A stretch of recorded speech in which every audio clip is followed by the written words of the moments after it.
was really difficult. And you know, for me, I feel like, you know, first of all, I mean, David Dean and Rance Gillespie are fantastic football coaches, and they do a terrific job. And I think you certainly see that with the play of the quarterbacks and the receivers this year. But you know, I just felt like from a culture standpoint, where we're wanting to be and where we're wanting to go, and particularly for here at Georgia Southern, they need to go in a different direction.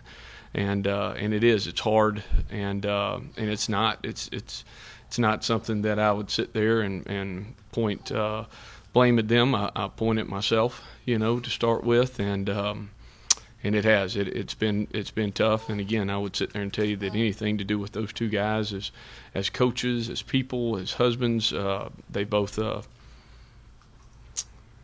they've done a fantastic job in a million different avenues. But it is a hard part of it. It is a business, and it can be a tough business at times, unfortunately.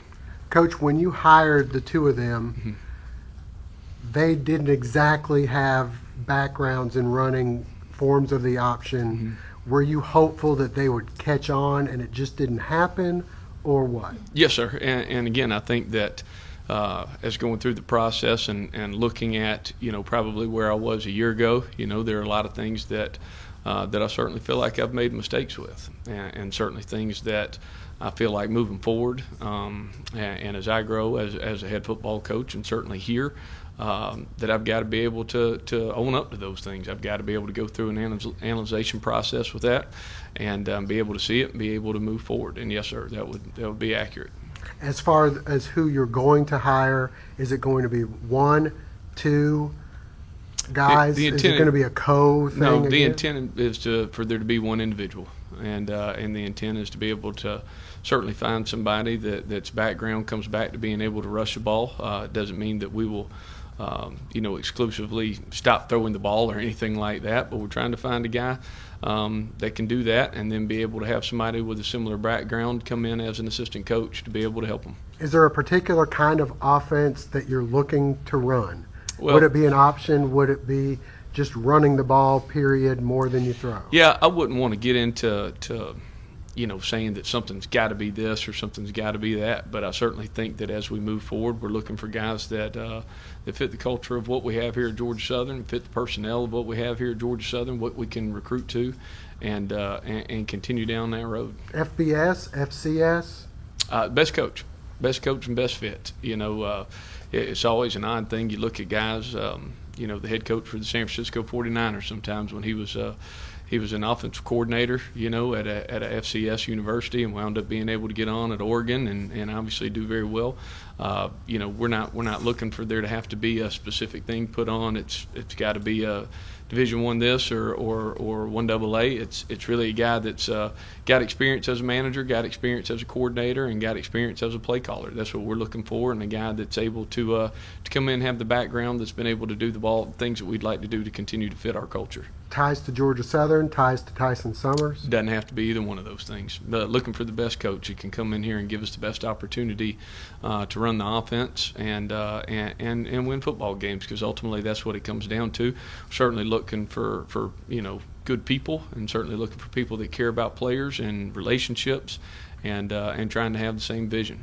If the offensive coordinator wants to bring in their offensive line coach or another position that you already have filled, are you willing to do what they want? You know, I think that there's certainly going to be another position available for them, and as we sit there and go through it, we'll make those decisions at that point in time with what they are. But again, they'll have the opportunity to bring somebody with them that's of a likeness as far as what they've done in their background and their history and those sorts of things. You know, whenever we get to that decision, we'll make that decision. Don't anticipate that being the case, but that's kind of where we're at. At this point, Coach, are you done evaluating your staff, or are you still making decisions on any side of the ball? No, you know, for right now, you know, and I've been asked that a couple times. You know, It's just over the last 10 years, particularly the last 5, you constantly have kind of to be ready for change, and people do. Sometimes people leave, and sometimes people you don't anticipate when the timing of those things come. That's part of being the head coach. You got to kind of have the next guy ready, or an individual in your mind, or what you're looking for in someone's background. And so as far as we go, I don't anticipate making any more changes from my end, but I would not be surprised, if at any point in time we have assistants. We've got a good group of assistants, and if there are opportunities that may fit them or their family in a better situation, again, that's happened almost every year and everywhere I've been over the last 5 or 6 years. Coach Foster, again, if we go back through the process with Coach, he was a guy and in a situation that whenever we hired him, he was not under any investigation or anything like that. We've gone through the proper procedures. When he became a part of one, he was forthcoming with us and honest with us. We went through the proper protocols as far as it went through with the NCAA at that time. And right now I plan on Coach Foster being a part of our staff. How does that hinder you that he can't go out on the recruiting trail? Well, he's one less guy, certainly. And he's a guy that again, does a good job for us as a position coach and as a recruiter, and as, like I said earlier, been upfront and honest with every piece of it. And right now, again, we plan on him being here, and it hinders you. You're down one guy on the road, but that's the situation that we're in with it right now. You had the 2 things to weigh out. One, get somebody in here quick as the offensive coordinator so that they can be a part of the recruiting. Sure. Or is it better to wait and get the perfect guy maybe to come in here as being the offensive coordinator? Well, I think the right, way to look at it is, in every decision I've made since I've been here, is to try to make the right decision long term. I said that from day one of being here, that this is where I want to be, and I want to be here for a long time. The most important part is getting the right guy. There's no question about that, and trying to make sure that everybody knows what we're looking for and what we're going to be able to do, through the course of the next couple of years, and what we want to be offensively. But I certainly think that becomes the most important phase. In a perfect world, could you be able to find that guy and it be quicker? Yeah, but it may not work out like that. We're certainly going through the process right now, and that's certainly what we would like to happen. But if it doesn't, I certainly want to be in a position to where I make sure that I'm doing the best that I can by our players, by our university, and what gives us the best opportunity to win. Coach, people out there look over 20 seniors. You just mentioned how important they were to that win against Troy. End up going 5-7. Next year, you're going to be without over 20 seniors. How do you let people know we're going to be better next year, even though we lost 20-something seniors? Well, I think too, it's anytime you look up, and there are hard parts about transition, and I think that what you'll see in year 2 is a team again that, particularly once we find the right group of people again to finalize our offensive staff, and that are able to come in here and do what we feel like is going to fit our culture and our personnel best, and then seeing year 2 of our defense being able to do it, and hopefully being able to keep that staff together. But you got a lot of guys that are younger still, ready to play.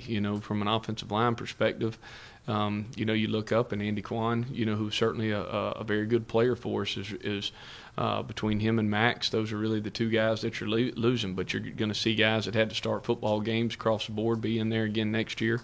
2 of our top 3 running backs, we're back.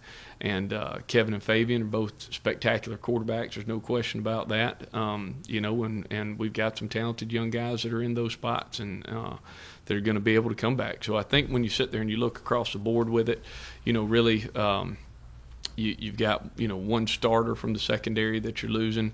You are losing 2 of your linebackers, but we've got guys like Chris De La Rosa and people like that played a ton of ball. That'll be able to step up, and we've got some talented young guys that we redshirted in some of those positions. So I certainly think that year 2 and being able to be comfortable and everybody know exactly what we're doing, how we're doing it, all those kind of things, and going into the second year is going to help us, and I think the development standpoint of it is going to help us too. Coach, with the issues that have come to light last week with personnel matters such as Coach Foster, former Coach Dorsey, and also the former Director of Football Operations, Travis Taylor, are going to be any changes to the way you guys assess your candidates for the new offensive coordinator position? Well, I don't necessarily think that those are all, things. If you get individualized with it, we have a very specific set of guidelines we kind of go through in regards to how we hire people and how that relates kind of to HR. And we went through and fit every piece of that protocol correctly, and did what we were supposed to do in those regards. Again, there's some things in there that are really unfortunate, for the individuals and for our program. And going through and trying to hire people, just goes back to, it's a good example of mistakes. And when you hired people, you go through, obviously there was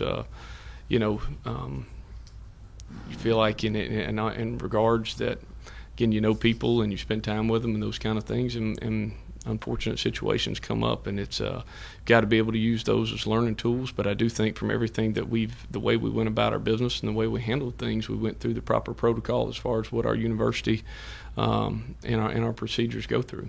How important is it for you to get a new strength and conditioning coach hired, and how quick do you want to get that done? It's really important, obviously. I've kind of always viewed those guys and strength conditioning as being one of your 3 or 4 most important hires. I really do, if not one of the top 2 or 3. And it is important for us to move.